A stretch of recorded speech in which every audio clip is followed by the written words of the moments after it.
Okay, so throughout this whole course, we have discussed many functions inside of Excel, such as the sum function, average, if, VLOOKUP, and so on. Well, we can actually use those functions inside of VBA. And this can actually save you a lot of time because you don't have to manually write your own functions. For example, within the WS function worksheet, we have an identical setup from earlier in the course when we were working with the VLOOKUP function. So if I put an ID number in cell G2, let's say 112, the VLOOKUP function should return the name associated to this ID number. So if we click enter, the VLOOKUP function returned Ryan, because over here in our list, Ryan has an ID number of 112. So our goal for this video is to reproduce this VLOOKUP function, but inside of VBA. So within our writing VBA code module, let's add a new sub procedure. I'm going to come down to the bottom here, add some space, and for this sub, I'm going to call it find name. And what we are trying to do is have our code look up the ID number that's in cell G2 and then return the name associated to that ID number in a message box. So the first thing that we need to do is declare our variable. So we can type in dim. I'm going to name the variable fName, and we can either declare it as a string or a variant, because the value that we are trying to return is the name within the name column. So either variable type will work. Now we need to make our variable equal something. So we can type in fName equals, and this is where we will insert the VLOOKUP function inside of VBA. And to do that, we can type in application dot worksheet function dot, and then we can type in the function that we want to insert, which is VLOOKUP. Now from here, it's pretty straightforward, because the arguments required for this function to work is the exact same if you were just using the VLOOKUP function within your spreadsheet.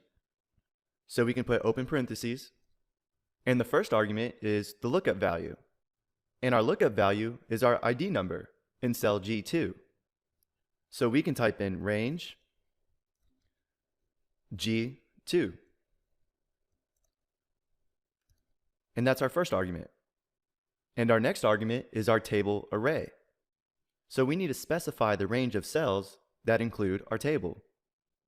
So we can type in range, and our table goes from A1 all the way to D14,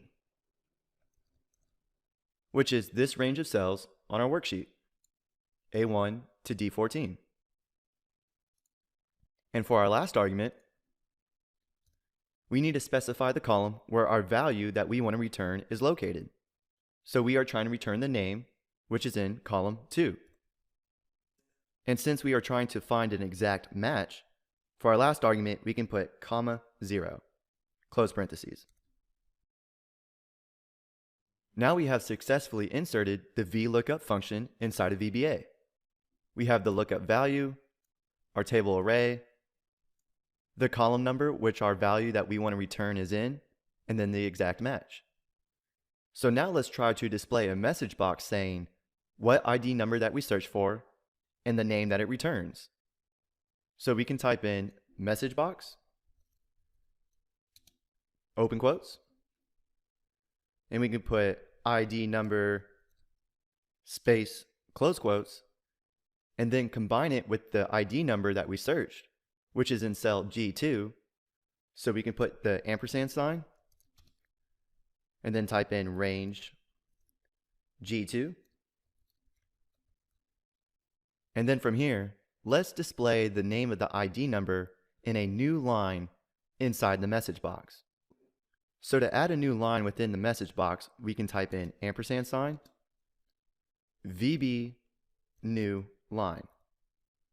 And once we run this sub, you will have a better idea what this expression VB new line does inside the message box. And lastly, we need to put the ID number that the VLOOKUP function returns. So once again, we can type in the ampersand sign.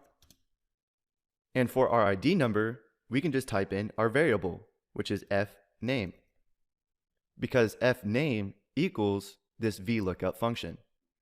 And that's it. So if we run this sub, we currently have the ID number 112 inside of G2. And if we click play, our message box displays the ID number that we searched for was 112, and the name associated to that number is Ryan. Let's do another one. So if we change this ID number to 119, our VLOOKUP function returned Jack inside the worksheet. And if we run our sub, once again, it showed us the ID number that we searched for was 119, and the name associated to that number is Jack. So that's how you can use worksheet functions inside of VBA. All you need to do is type in application.worksheetfunction and then insert the function that you want. And that function will require the same arguments as it would if you were just using that function inside the Excel workbook. And the advantages of using worksheet functions inside of VBA is that you can change these function arguments to be more dynamic by using variables.